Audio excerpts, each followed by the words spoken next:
100 TV news. Guntur జిల్లా పత్తిపాడు నియోజకవర్గ కోయవారిపాలెం దగ్గర నిర్మాణంలో ఉన్న పెట్రోల్ బంక్ ఎదురు గుర్తు తెలియని వ్యక్తి వాహనం గుద్ది 3 గేదెలు దుర్మరణం. ఆ గేదెలు తిక్కిరెడ్డిపాలెం గ్రామానికి చెందిన రావూరి పరమేశ్వరరావు, గోరంట్ల రత్తయ్య, మందలపు సాయిబాబులకు సంబంధించిన గేదెలుగా గుర్తించడం జరిగింది. సంఘటన స్థలానికి చేరుకొని కోయవారిపాలెం వీఆర్ఓ వివరాలు సేకరించడం జరుగుతుంది. ఇంకా పూర్తి వివరాలు తెలియాల్సి ఉంది.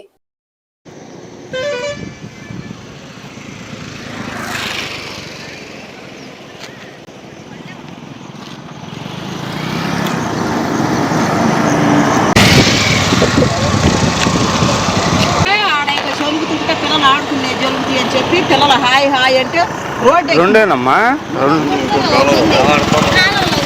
ఆడకెట్టుపోయింది అది